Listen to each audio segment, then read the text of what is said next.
Hi everyone, welcome back to Pine Hollow Auto Diagnostics.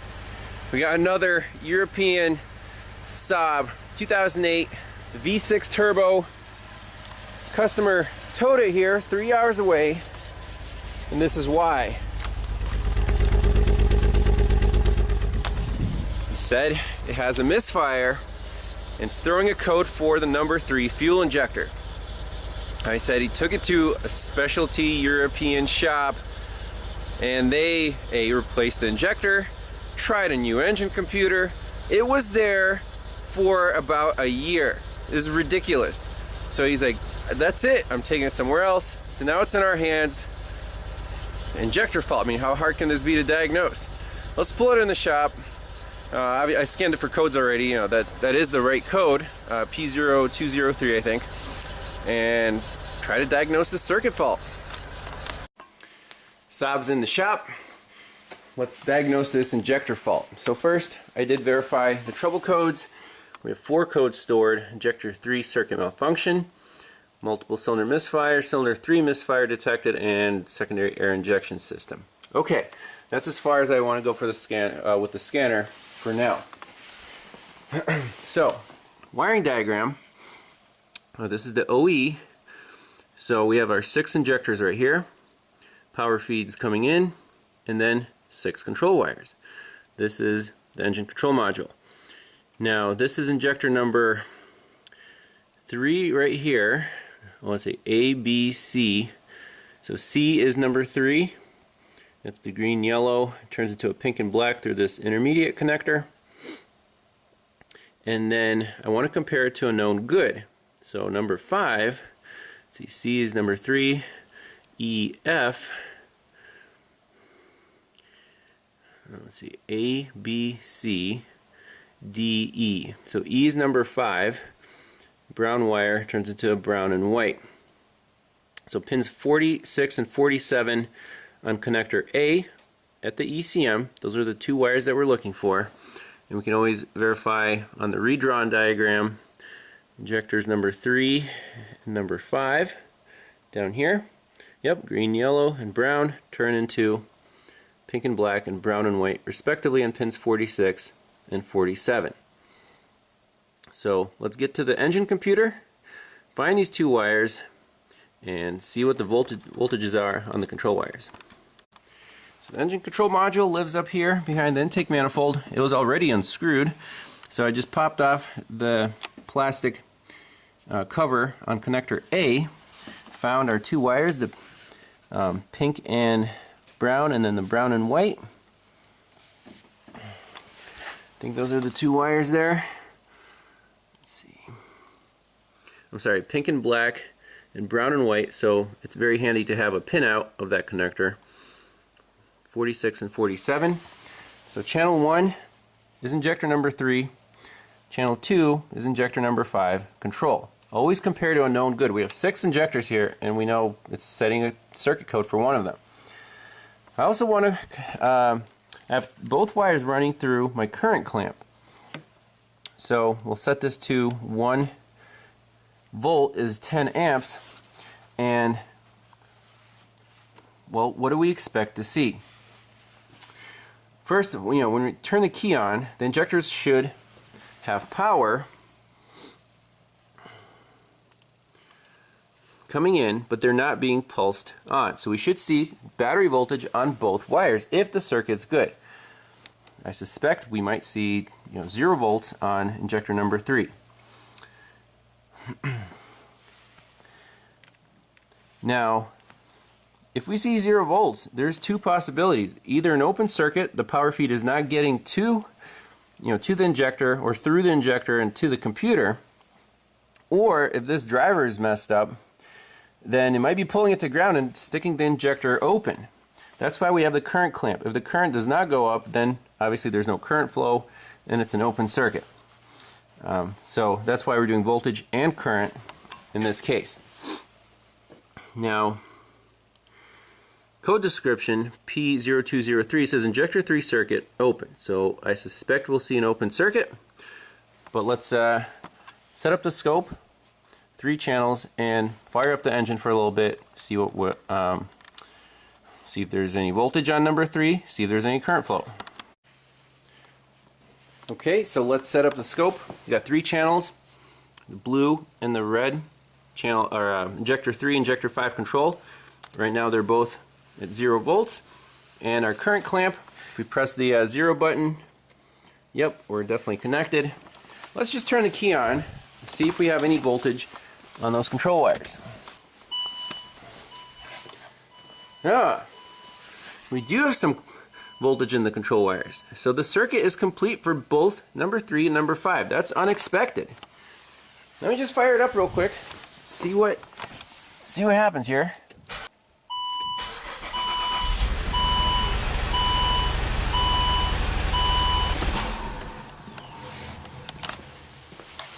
Much better.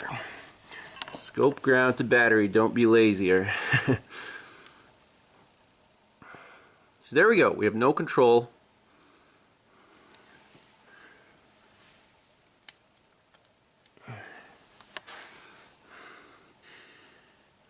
And let's see if we boost the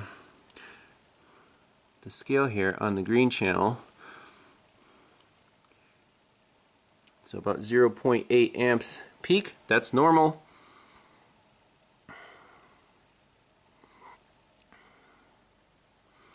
And look, this is crazy. We have battery voltage on that control wire for injector number 3. Okay, let me save this and we'll think of the next check. So my next check is to use a bright test light, so 4 amps. I just want to be the computer and ground out those signals, those injector control wires, with the key on. So we're starting at 12 volts. Let's start with a known good. So cylinder number 5, if I ground it out, look at the scope. You hear a click. Very good. Let's do number 3.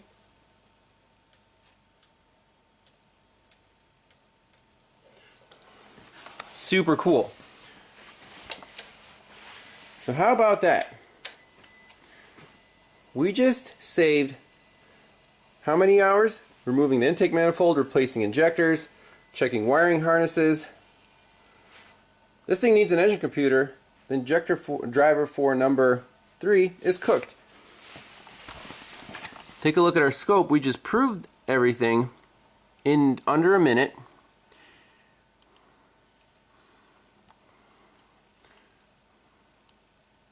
So the current is about 0.6 of an amp. So this is injector number 3. We pulled it down, released it. See, the current was fine. It clicked. We did the exact same thing for injector number 3. So number 5 is a no good. And then this is number 3. Exactly the same current. It clicks, it works. All the circuitry through the injectors are good to the engine computer. Needs a new engine computer, unless the pin is bent, so we have to check that terminal, for the injector driver. So that diagnosis took what, maybe half an hour? Why did the other shop have it for a year? And Parts Cannon, I mean, specialty European shop. I don't really care what kind of shop it is. You can't hold a customer's car for a year. They want their vehicle back. It's not like you're giving them a loaner to drive around. I'd say my rule of thumb is if you can't figure it out in like a week, just be upfront with the customer and tell them you can't figure it out instead of wasting their time. So here we go.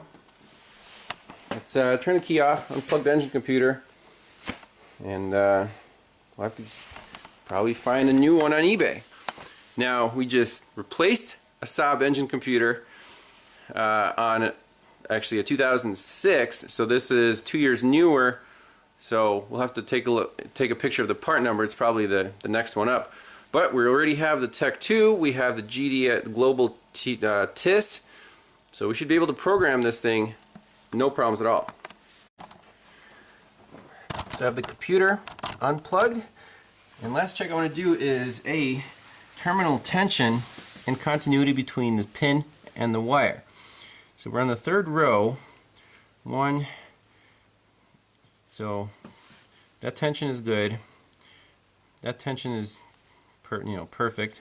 It's a really small needle. These are tiny pins. And when we have the needle in there, I take a test light from battery power. So I'll focus you guys in on the scope too.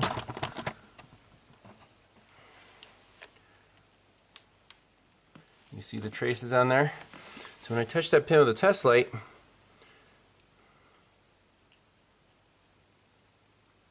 you see both channels go up.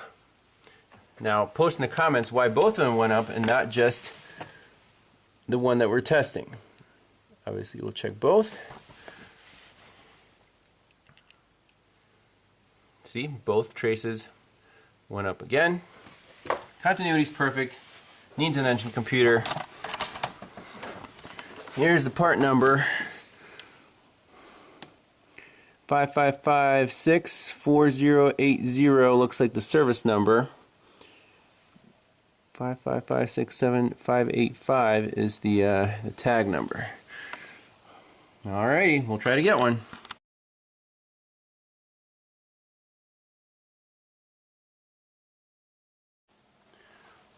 Alright, back to the Saab 9.3, fresh from eBay land. Got a replacement ECM, matching part number. That one, 4080. Let's plug it in, ground it out with a jumper lead, because we know that the ground here goes through these wires from the case, and program it with the Tech 2. We already know how to do that from the side we just had a few weeks ago, and see if it runs on all 6 cylinders. Battery maintainer is at 13.5 volts, and the computer, the new ECM, eBay ECM, is plugged in, and I have the ground from the case to the battery. So let's see if on the key cycle the check engine light comes on.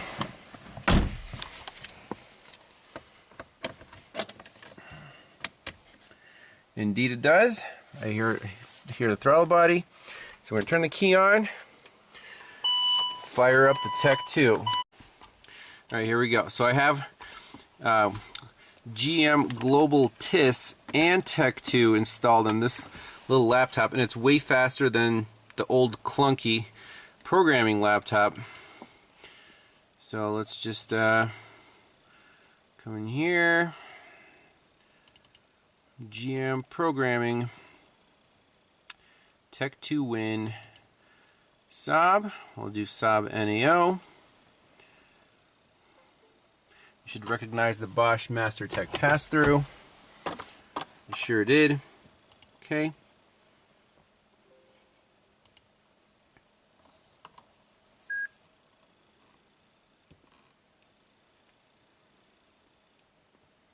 Let's see how fast we can program a Saab engine computer here. So it's a 2008 9.3 Sport. Let's do all. Diagnostic trouble codes. See if it'll talk to the car. iBus missing. Tech 2 cannot contact SAM via DLC pin 1. Flash high beam to check bus.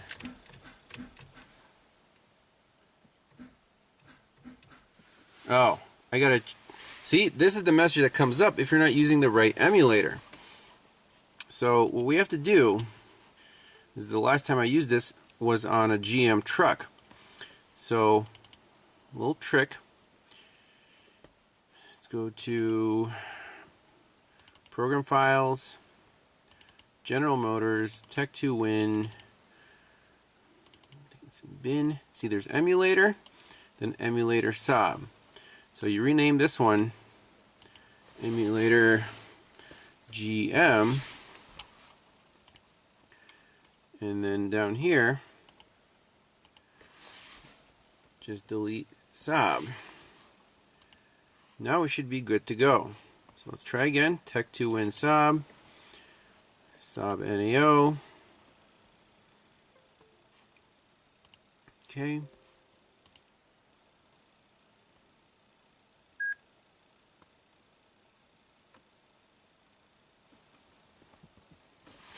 Okay.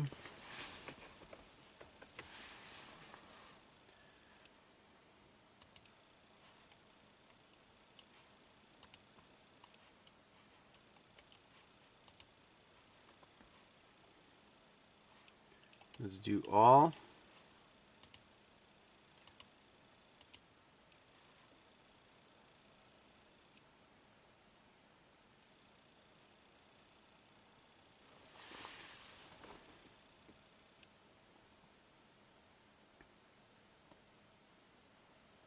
So it's checking the bus, and right now there should be a VIN mismatch. SLM missing. What SLM was? VIN configuration. This is where it should throw a VIN mismatch. Okay. Select enter, then select the correct VIN. So enter. I'm going to print screen this. Set you guys up right here. And the VIN here is a 0342. That's the first one.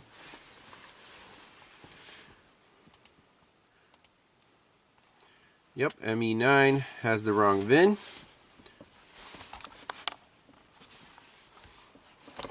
So we'll have to add it later. Make sure we can talk to all the modules.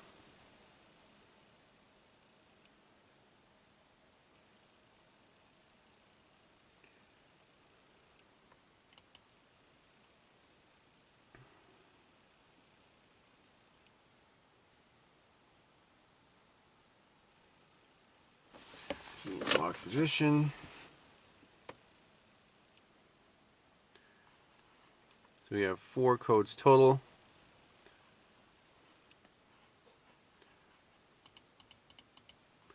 So exit out and do add and remove, control modules, ECM, add, turn the key to on position.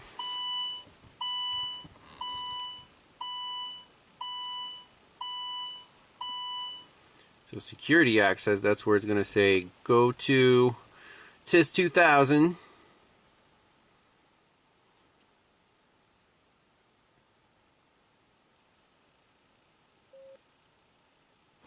Turn the key to lock position.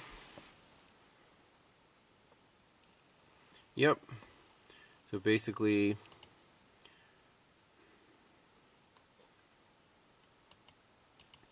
exit all the way back to the home screen right here. Then we open up Global TIS. Opens up in your favorite web browser conveniently.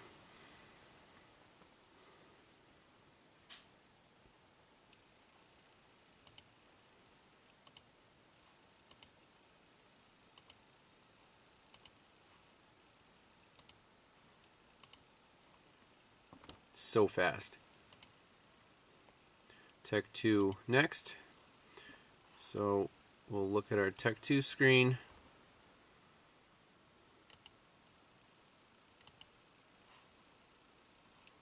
See, it's downloading stuff, reading request. Yep, that is the correct VIN, 0342. This is so much faster than that old laptop. It's not even funny. Alright, so we got security access.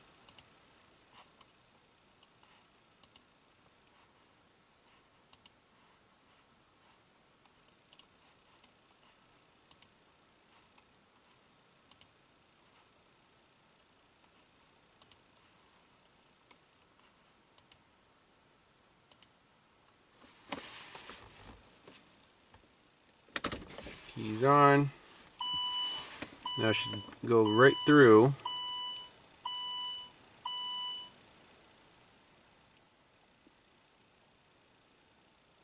Place your bets now. Is this thing going to run on 6 cylinders? It better. I hope this computer is good. Wait 30 seconds.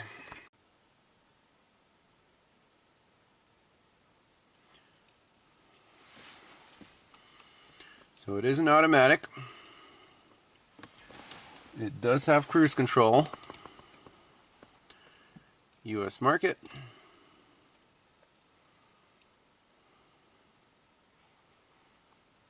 Okay.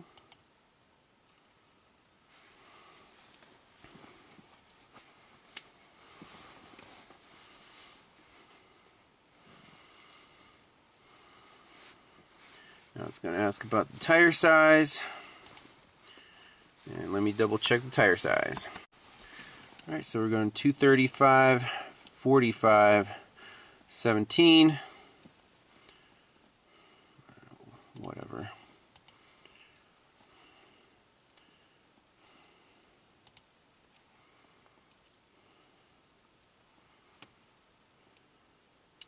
Yes, it has been replaced.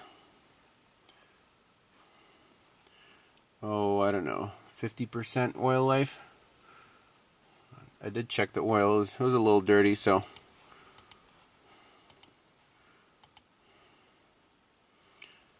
Okay, throttle body, enter. Turn off ignition. Turn on ignition.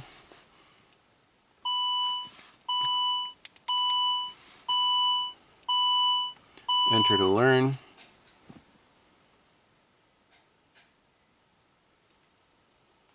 Exit to continue. Updating bus configuration.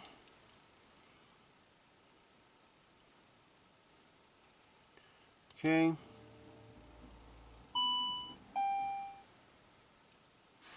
Lock.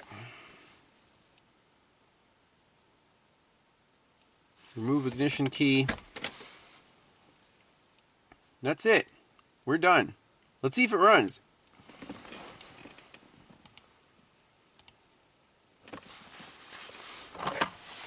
Here's ignition key. Ready?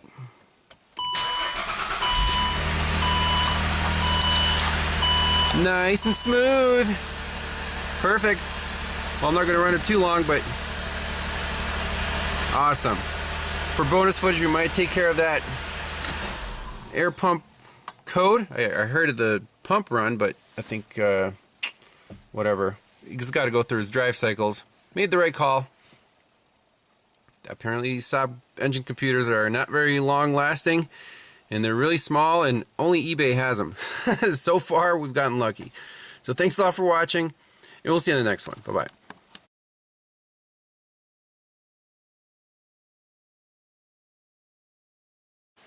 Oh, a little bonus footage. Secondary air injection, quick visual inspection.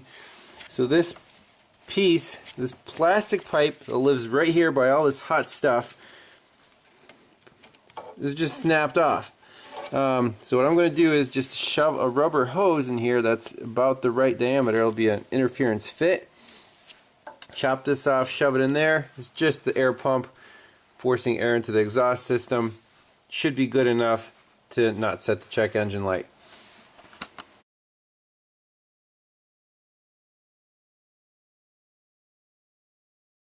Oh no. What's going on? One more test drive in the Saab and this happens. We got no power at all. Limited performance. Stability control failure. Crap. This is why you go for several test drives, especially after replacing an engine computer. Oh, not happy.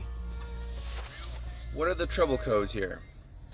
Air leak between map and throttle body. Mass or volume airflow A circuit range performance. Please refer to manual.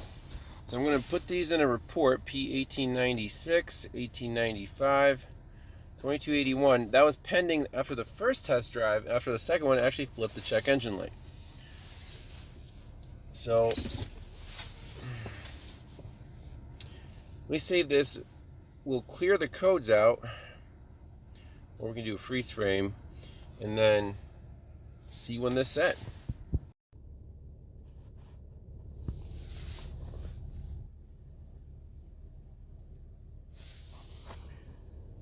Stability control failure, contact service, traction control, limited performance. That's not good. We can't, it doesn't rev very well.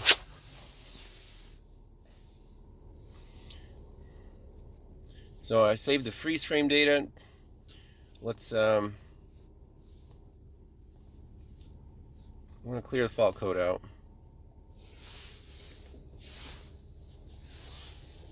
Okay, so.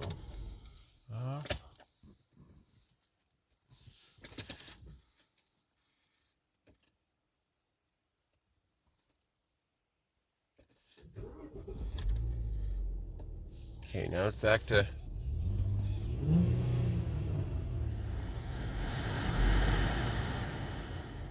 time for service. Okay,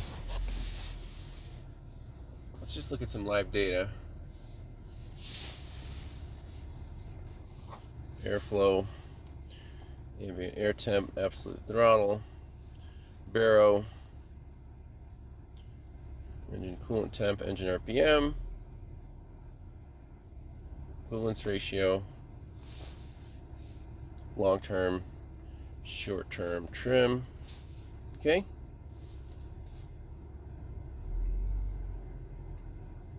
That's weird.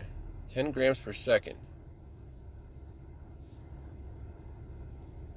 Look at that, minus 25. So something's up with this mass airflow sensor. Let's dive under the hood and see what's going on.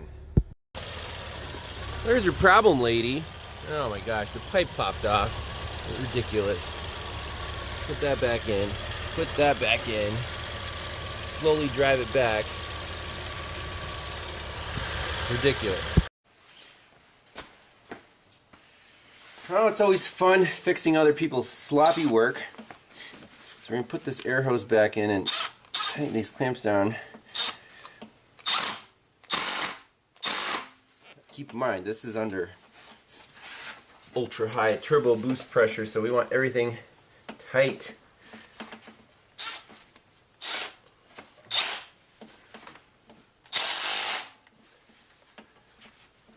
Also, let's check the other ones. What a mess. Luckily, the owner, just a minor glitch. I don't know if I like the hose clamp.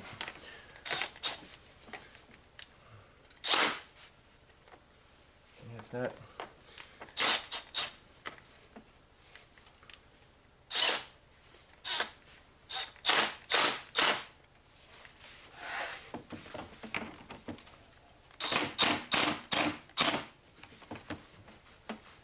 Do a little tug test.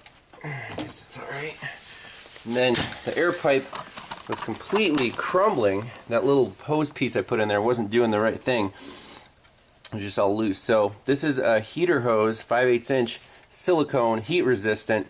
So basically I crumbled off the remains of the air pipe, took the clamp off, pushed the hose on here, and pushed the hose on the end of the pipe where I cut it off because this is still in one piece. So it should last a while. Now this car's ready to go. Take it on one more test drive. Got all the hose clamps tightened up. Let's see how this baby accelerates. No check engine light.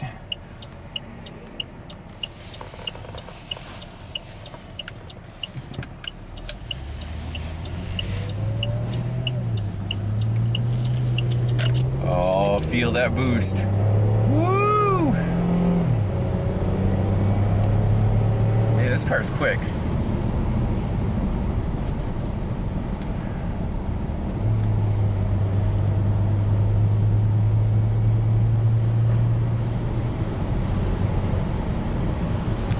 V6 turbo.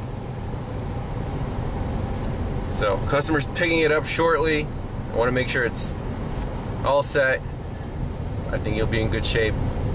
So the lesson of the day is test drive, and test drive some more, because you never know how many hands have been on the car and what's been touched, what's been left loose. I mean, it was here for a misfire complaint. Yeah, we definitely fixed that. But then, how would you feel as a customer? You take this car and your intake hose blows off. I mean, limited performance, check engine light. You would freak out.